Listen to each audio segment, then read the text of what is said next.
আমার দেশে সবচেয়ে ক্রাইসিস পিরিয়ড আমরা ওভারকাম করছি, সবচেয়ে ক্রাইসিস পিরিয়ড ওভারকাম করছি। চুরির পরে ঘরের ভিতরে যেমন চাউল ডাল তরি তরকারি বাসন পেয়ালা কিচ্ছু থাকে না, আমার দেশটা হয়ে গেছে সেই রকম, ঠিক কিনা বলেন? এত কথা এত কথা এত কথার ভিতরে এখন দেখা গেল সেই রূপপুর পারমাণবিক বিদ্যুৎ কেন্দ্র থেকে 56,000 কোটি টাকা প্রধানমন্ত্রীর পরিবার চুরি করেছে, ঠিক কিনা বলো? 56,000 কোটি টাকা একটা প্রকল্প থেকে লুটপাট করা হয়েছে। এই দেশটার ভিতরে মানুষের কথা একরকম, কাজ আর একরকম। বারবার টেলিভিশনের চ্যানেলে আমরা দেখলাম পালাই না পালাই না পালাই না, 12টার পরে আর খুঁজেই পাওয়া গেল, ঠিক কিনা কন? যেই প্লেয়ারটা বেশি খেলতে চাইছিল আর সাংঘাতিক একজন প্লেয়ার, ওপেন হার্ট সার্জারি করা প্লেয়ারে দৈরা খেলা করে এখন লাগে লইয়া ফুটা যে গিয়া, সেই প্লেয়ারে খালি খেরুইলে কয় খেলা হবে, খেলা শুরু হয়েছে ফলাফল নামছে প্লেয়ার নাই, প্লেয়ার ভাগ্যা গেছে, ঠিক কিনা কও? এই কথাটা কোয়ার কোনো দরকার আছে? আপনি জানেন না শৈলবালা না, আপনি জানেন শৈলবালা না তো আপনি খেলা হবেন কোন কীর্তে? আপনি ফলাফল ইংলিশ সহ্য করতে পারবে? আপনি তো ফইলে তো আপনি ফাউল করে সালা লাল কাঠ ফাইয়া মাঠের বাইরে যে গেউন লাগবো, কেউ দেওয়ান লাগছে না তো নিজে তো গেছে গা, ঠিক কিনা কও? আমরা দেশের মানুষটি এইরকম, যেটা পারে এটা কয় না, যেটা পারে না এটা খালি বড়বড়াইয়া কয়, ঠিক কিনা কও? আল্লাহ যেন হেফাজত করে, সবাই করা আমিন। বন্ধুগণ, আল্লাহ তাবারক ওয়া তাআলা এই মানুষ বানানোর পরে কিন্তু এমনিই ছেড়ে দেন নাই, সাংঘাতিক বিষয়, বিরাট বিষয়, খুব মনোযোগের সাথে শোনো। মানুষ তো ছিল না, ছিল জিন আর ফেরেশতা। এখন জিনদেরকে যখন পিটাইয়া সাইজ করলো, একজন মাত্র বেঁচে ছিল। এবার আল্লাহ তাবারক ওয়া তাআলা চিন্তা করলেন আমি মানুষ বানাতে চাই। সেদিন যখন ইমার্জেন্সি অ্যাসেম্বলি কল করলেন, সমস্ত ফেরেশতারা আসলেন, জানতে চাইলেন মাওলা আজকে এজেন্ডা কি, আলোচনার আলোচ্য বিষয় কি, কি বিষয়ে আপনি কথা বলতে চান? এবার আল্লাহ তাবারক ওয়া তাআলা লক্ষ কোটি বছর আগে মানুষ বানানোর আগে যেই কথাটা বলেছিলেন, আমরা সন্ধ্যা হোটেলের সামনে সবাই যেন সেই কথাটা নতুন করে আবার মনে করতে পারি, এজন্য কোরআনুল কারীমে কোট করে দিয়েছেন। সেদিন আল্লাহ কি বলেছিলেন আসুন সবাই জানি, সবাই মিলে একটু পড়ি। সবাই কোরআনে ঢোকার আগে মারদুদ শয়তান থেকে ফেরে চাই, যিনি রহমান যিনি রাহিম, তার নামে চলেন শুরু করি, সবাই পড়ি। আউযু বিল্লাহি মিনাশ শাইতানির রাজিম। বিসমিল্লাহির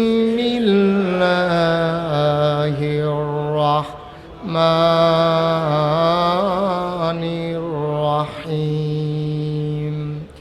ইন্নী জাইলুন ফিল আরদে খলিফা। আল্লাহ ডেকে বললেন ও ফেরেশতারা, আমি একটা কওম, আমি একটা সম্প্রদায়, আমি একদল মানুষ বানাতে চাই যাদের পরিচয় হলো তারা আমার খলিফা। ফেরেশতারা কয় বানাবেন না, এর আগে জিন বানিয়েছিলেন, মারামারি কাটাকাটি ঝগড়া বিবাদ করলো, মানুষ বানাবেন তাই করবে। আল্লাহ তাদের কথা শুনলেন না, আল্লাহ বুদ্ধিপূর্ণ যুক্তিপূর্ণ জবাব দিয়ে দিলেন ইন্নী আ'লামু মা লা তা'লামুন, আমি যা জানি তোমরা তা জানো না। বলেন সুবহানাল্লাহ। এখন জাত হয়ে গেছে তিনটা। কয়টা? মা কথা কেন কয়টা? বুঝেন নাই কথা?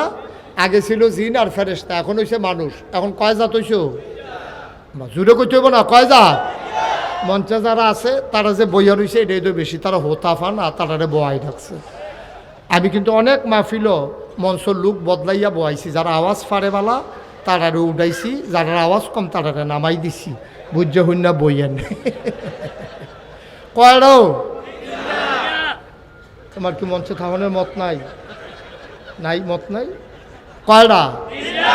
আওয়াজ সবাই কইছে কইছে, হ্যাঁ তারা থাহনের মত আছে, বোঝা গেছে। হ্যাঁ এই জাত কয়টা হইছ? আরে জোরে করবে না, ফলাফল মানুষ কি গুম করে মরহুমের মতো কয়টা? এক নাম্বার হইল জিন ফেরেশতা, এরপরে আসিল জিন, এরপরে এখন হইছে কে? মানুষ।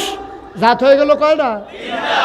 এখন তিন জাত যদি একটা ক্লাসও যদি 3 জন ছাত্র থাকে তাহলে একটা পরীক্ষা দিয়ে একজনের রুল নাম্বার 1 বানান লাগেনিও, সারে জানে রুল নাম্বার 1 কারে দিলে উপযুক্ত। এই কি করতে আছে বেড়া, কি আর ফেসা মাহফিল শুরু করতাম পারছি না, ফেসা দোহানটা খুললে সারছি না, কয় বাহি দেন সিফা দিয়া বইয়া থা।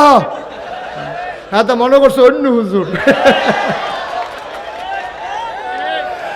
এই লাইটটা জ্বালাই মোবাইলের লাইটটা নিবাই দেয়, মার হাবা কর। এবার বাল্ব টিউব কম হয়েছে, আগামী বছর এই বেড়ার লগে টিউব দিবেন, আরও ফকফকা করা লাগবে, আমি সবাই দেখি না, এই সামনের বছর আরও বাড়াই দিব। আমিন কর, জোরে কর। আবার ইকবাল ভাই এনে কয় টিউব যখন বাড়াই দেওয়া লাগবে, থাক মাহফিলও করতাম না, হেটাত নিজে গিয়া না, মাহফিল না করে যাইব কো। মার হাবা কয় না রে, জোরে কন মার হাবা। এখন যা তৈছে কয়টা, তোমরা একটু নিচে বসতে হবে বাবা, একটু নিচে বসতে হবে। তোমাদের জন্য আমি পেছনে লুক দেখি না, তো তোমরা আল্লাহ বুদ্ধি টুদ্ধি কিছু দিছে না, নিচে বাও। ও মা এটা কি তা বই বই না নিচে, হ্যাঁ নিচে বসে একটু জায়গা দাও, তারা দেখতে দাও। হ্যাঁ বসেন, নিচে বসেন, আরাম করে বসেন, অসুবিধা নেই। বাইক গিয়া কাপড় দিয়ে লাইন বন। হ্যাঁ হ্যাঁ ঠিক আছে না রে, এটা দুনিয়ার নিয়ম। এক তারা খুশি হইলে আরেক তারা বেজার হইব। হ্যাঁ তারা এতক্ষণ খুশি আছিল, তোমরা বেজার আসলা, তোমরা খুশি করে তারারে বেজার বানাই দিলাম আর কি। হ্যাঁ এটা নিয়মে আছে। হ্যাঁ মার হাবা কয় না, জোরে কয় না মার হাবা। তাহলে যা তৈছ কয়টা হ, 1 নম্বরে ফেরেশতা, জিন আর কি। এখন আমাদের যিনি আল্লাহ ডাক দিছে, আল্লাহর তো বড় বুদ্ধি, তো এই আল্লাহর বুদ্ধি কি আমরা তো কম না বেশি, সাংঘাতিক বুদ্ধি। আল্লাহ তাবারক ওয়া তাআলা করছে কি, কিছু জিনিসপত্র আইনার সামনে রাখছে, রাখা সেটা আল্লাহ তাবারক ওয়া তাআলা চিন্তা করলো যে একজনে আমি ফার্স্ট বানাম, আমি তো কইয়া দিলে পারি, এটা হইতো না, এমনি পরীক্ষা কইরা ফার্স্ট হইলে সবাই বিল্লা আর কোনো অভিযোগ থাকতো না। তো স্যার আল্লাহ একখানো করে সেটা কয়েকটা জিনিস আছে, মনে করেন আপনার বুঝনের লেগে সহজে কইতাছি। তো আইনা ডাক দিয়ে ফেরেশতা করে ইয়া মহসিন কি যাই গা, ও আল্লাহ জিজ্ঞেস ফেরেশতা করে, তো কইছে আল্লাহ আমি তো এখন কইটার নাম কিতা, আল্লাহ এটা এদিকে জিজ্ঞাসা ফেরেশতা কো, তো ফেরেশতা কইছে আল্লাহ আমি এখন কয়টা কি, আল্লাহ এটা আমরা লাগে না, আমরা খিদাও নাই, পিপাসাও নাই, পানিও নাই, খানাও নাই, কিচ্ছু লাগে না আমরা, এটা কিতা, এটা কইতামও পারতাম না। তোকে আচ্ছা রাখো, তো রাখছে। কইছে এটা কি, আল্লাহ এটাও কি জিনিস, এইটিও আমরা জীবনে কোনো কামও লাগে না, এটা কইতাম পারতাম না। কত এটা কি এটা, আল্লাহ এটাও আমরা জীবনে দেখছি না, কামও লাগে না, আমরা কইতাম পারতাম না। এখন পরীক্ষায় এই যে ফেরেশতায় পরীক্ষায় কি পাস না ফেল, আমার কথা কয় না, পাস না ফেল। এবার ডাক দিছে জিন, কয় জি আল্লাহ, কয় এটা কিতা, কয় ফেরেশতার যেই মত আমারও সেই মত, ফেরেশতাও পারে না আমিও পারি। কয় তো এইটা কি, কয় আল্লাহ এটাও কইতাম পারতাম না। কয় তো এইটা, কয় আল্লাহ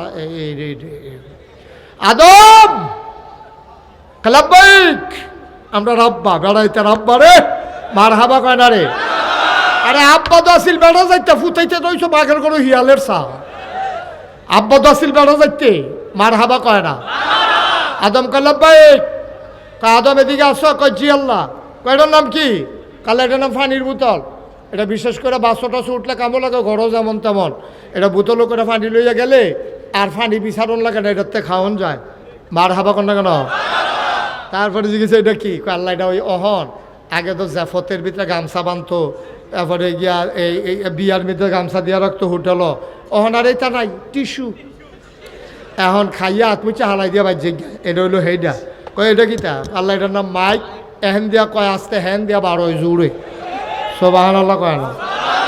এখন আমরা আব্বাই কি ফেল না পাস, টান্না টুন্না না গোল্ডেনে প্লাস, আব্বাই ফার্স্ট হয়েছে।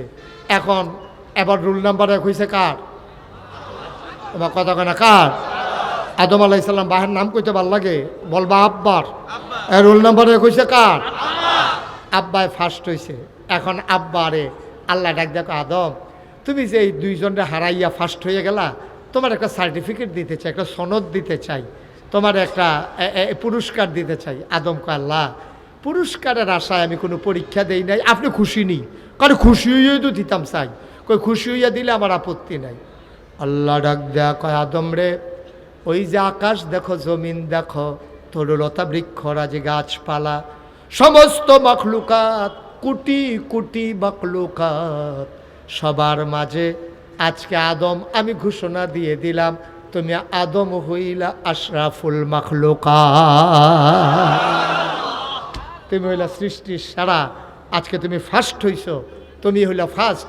এখন বাকি দুইজন দুম ধরে বইয়া রয়েছে আল্লাহকে ফেরেস্তা করে আল্লাহ আমি তো আসি হেন দিয়ে কয় তো ফার্স্ট হয়েছে কারা, কয় দেহার ভিতরে তো আদমে ফার্স্ট, কয় তো এবার একটু সম্মান করণ লাগে না যেহেতু ফার্স্ট হয়েছে একটু মর্যাদা দিতা না। আল্লাহ বলেন কি করা লাগবে, আল্লাহ বললেন ফেরেশতা সেজদা দাও আদমকে, সম্মানের সেজদা। সুবহানাল্লাহ বলবেন না?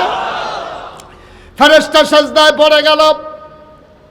আবার আল্লাহ ডাক দেয়া কই জিন কই, আল্লাহ আমি এখানে আছি, তা আদমকে একটু সম্মান করে একটা সেজদা দাও।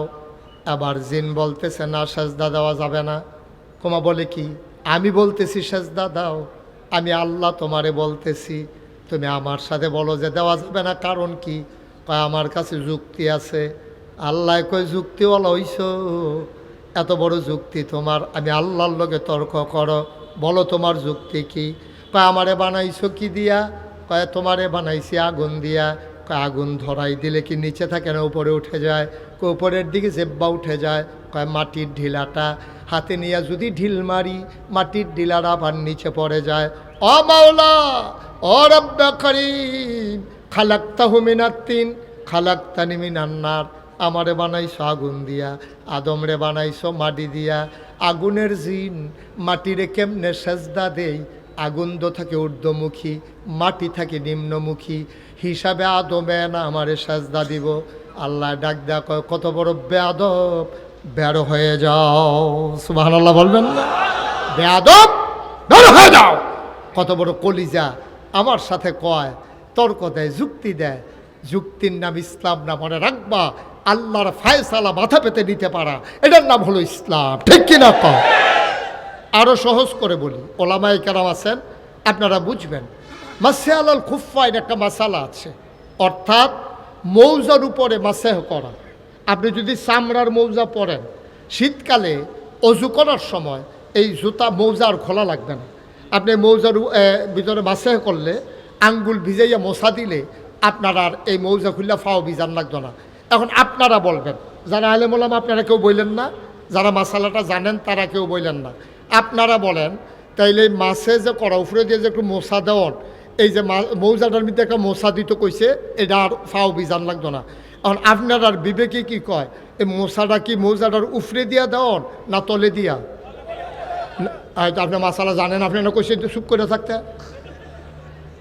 নোয়া খাইলে লুক লই আরেক বিপদ হইছে। নোয়াখালীর হুজুরে ওয়াজ করতে আছে, কয় যদি এই বৃষ্টির পানি এই হরিণের গাও পড়ে, কয় মৃগনাভি হয়। যদি এই ইয়ারা শামুকের গায়ে পড়ে, ঝিনুকের গায়ে পড়ে, মুক্তা হয়। এক নোয়াখাইলা কয় হুজুর এটা বুঝছি, শুকনারটাও বুঝছি, এ ফানিরটাও বুঝছি, আচ্ছা ফেহে ফানি এ পড়লে কি তা? এবারে হেই মার কইয়া দিছে। মাসাল আপনার বিবেকে ধরে যে এই মাসেহাটা কি উপর দিয়া না নিচে দিয়া? বিবেকে কয় নিচে দিয়া, কারণ আমি আসছি মৌজাফাও দিয়া, তো ময়লা লাগলে কি উপর দিয়া লাগছে না নিচে দিয়া লাগছে? নিচে দিয়া লাগছে। কিন্তু আল্লাহর নবী কয় না, মাসে আলাল খুফাইন, এই মৌজার উপর দিয়ে মুছতে হবে, তলে দিয়া মশা লাগবে না। আপনি যদি বলেন এটা বনে না, না বললে নাই, নবী কইছে আর উপরে কোনো কথা নাই। ঠিক কিনা কও? এটাই হচ্ছে মুসলমান, এটাই হচ্ছে ইসলাম। আল্লাহ কইছে সাজদা দাও, এর উপর দিয়ে আবার কিসের যুক্তি? এখন শয়তান যখন যুক্তি দিছে, আল্লাহ খুশি না বেজার? আমার কথা কানা খুশি না বেজার? আল্লাহ ডাক দেয়া কয় বেয়াদব বের হয়ে যাও। এখন শয়তান কয় আল্লাহ একবারে খালিয়াতে বিদায় করবেন মাসের 29 তারিখ, 1 তারিখ থেকে চাকরি করতে আসি, আজ 29 তারিখ আপনি 30 তারিখের দিন বেতন দিবেন, 29 তারিখে একটা লাথি দিয়ে বার করে দিবেন, কাটলে একদিনের বেতন কেটে রাখবেন, 29 দিনের বেতন দিবেন না। বাইর করে দিতে হলে আমাকে কিছু দেওয়া লাগবে, এমনি আমি যাবো না। কয় কি চাও তুমি? তুমি কি আমার আল্লাহর শুধু আল্লাহ মনে করো যে তুমি চাইলে দিতে পারবো না? কয় আল্লাহ এই দুনিয়াতে এমন কোনো জায়গা নাই যেখানে সেজদা দেই নাই। আজকে বেয়াদবির কারণে যখন বের হয়ে যাব, তোমার কাছে 3টা জিনিস চাই। কয়টা? আর কথা না করলে ওয়াজ হইতো না তো ভাই। কয়টা? 3টা জিনিস চাই, এই 3টা জিনিস আমার লাগবে। এখন আল্লাহও চিন্তা করলো তারে বিদায় করে দিতে আসি, নতুন চাকরি বিচারবো, আচ্ছা যা চাইছে দিয়া দেই, একটু বাড়াইয়ে দেই। কেন এটা চাইলো কেন? আবার আদম এই শয়তান ডাক দেখো, আল্লাহ এই আদমের কারণে তো আমার বাড়ি জিজ্ঞান লাগতে আছে, তোমার একটু এই আদম থাকবো কয় বছর? কয় এই আদম বেশি দিন লাস্টিং করতো না, তবে আদম সন্তান থাকবে কিয়ামত পর্যন্ত। সুবহানাল্লাহ বলবেন না? শয়তানে ডাক দেখো, এই আদম সন্তানকে কিয়ামত পর্যন্ত কয় কয় তাইলে তোমার আদমের লেগে যদি আমার বারণে লাগে, এই আদম আর জান্নাতও থাকলো কেমনে? আমার এক নাম্বারে জান্নাতে থাকতেও দেব না, জান্নাতে যাইতেও দেব না। এই জন্য তুমি আমার 3টা জিনিস দিবা। এক নাম্বারে কিয়ামত পর্যন্ত হায়াত দিবা। আল্লাহ কয় দরখাস্ত মঞ্জুর। সুবহানাল্লাহ বলবেন না? দরখাস্ত আল্লাহর কাছে ক্ষমতা আছে নাকি নাই? আল্লাহ কয় যাও, দরখাস্ত কবুল হয়েছে, তুমি এই যতদিন কিয়ামত না হবে তুমি হায়াত পাবা। জিনিস চাইছে কয়টা? আরে কথা কয় না রে, কয়টা? মহসিন কথা কন্যা কবে থেকে জুড়ে কইতে বলে না কয়টা? 3টা গেল। কয়টা রইছে? কয়টা? 2 নাম্বার, আমি তো নিয়ত করছি তোমার আদম রে জান্নাতে থাকতে দেব না, আদম সন্তানকে জান্নাতে আসতে দেব না। ও মাওলা রব্বে কারীম, যদি আমি শয়তানি করা লাগে তাইলে হোটেল চালাম কোন সময়, আবার মেহনত করাম, চাকরি করাম কোন সময়, জমিন করব কোন সময়, আমি রিজিকের চিন্তা করতে পারবো না। 24টা ঘন্টা শয়তানের ভিতরে লাইগা থাকবো, কিন্তু রুটি রুজির ব্যবস্থা করবা তুমি। শয়তানি কইরা ঘরে গিয়া যেন দেখো খাবার রেডি দেখি। আল্লাহ কয় দরখাস্ত মঞ্জুর। কয়টা না জিনিস চাইছি? 3 নম্বর, ওর আল্লাহ স্বামী স্ত্রীর ভিতরে ঝগড়া লাগাই দেব, ভাইয়ে ভাইয়ের ভিতরে প্যাঁচ লাগাই দেব, ভাইয়ে বোনের ভিতরে প্যাঁচ লাগাই দেব। মাওলা রব্বে করিম, কর্মচারী মালিকের ভিতরে প্যাঁচ লাগাই দেব, নেতার সাথে কর্মীর প্যাঁচ লাগাই দেব, ফির সাহেবের লগে মুরিদের প্যাঁচ লাগাই দেব, ইমামের লগে মুসল্লির প্যাঁচ লাগাই দেব। এই লাগাই দিয়া যদি যাইতাম লই, তারা যদি চিন্নালায় ফিডা দো একটা মারিত ফরত না, যাইতাম লইলে 2 পক্ষ মিলাইয়া পিডাইব। স্বামী স্ত্রীর ভিতরে যদি ঝগড়া লাগাই দেই, যাওয়ার সময় যদি মহিলায় বুঝালায় এই শয়তানটায় ফেসটা লাগাইছে, পুরুষও যদি বুঝালায় তেনা ফেসটা লাগাইছে, জোতা দিয়া ঝাড়ু দিয়া একটাও মাটিতে পড়বে না, ঠিক কিনা? আল্লাহ ফেস লাগাই দিয়া সামনে দিয়ে একটা যামু, কেউ যেন আমারে না দেখে। নাউজুবিল্লাহ বলবেন না? আল্লাহ কয় যাও দরখাস্ত মঞ্জুর। কায়দা কইরা এমন 3টা জিনিস লইছে ফেস লাগাইতে যেন সহজ হয়। এখন শয়তানে কি চ্যালেঞ্জ করছে জানে? শয়তানে ডাক দেখো, আল্লাহ তুমি কি 3টা দিছো আমারে? কয় কথা না হইলো, এটি তো দিয়া দিছে, আবার কথা কি? কয় তইলে এবার তুমি আমার কথাটা সইরা রাখো, যেই 3টা আমার জিনিস দিছ এবার লেখা রাখো তুমি। তোমার আদব আর আমি বাচ্চা থাকতে জান্নাত গেল কেমনে এটা আমি দেখতে আসছি। নাউজুবিল্লাহ জুড়ে কইতেন না? তোমার আদম জান্নাতে যায় কেমনে এটা আমি দেখতে আসি। 3টা যখন জিনিস দিছ তাইলে মনে করলা কারবার গড়াই দিছি, তোমার আদম আর জান্নাতের মুখও দেখবে না।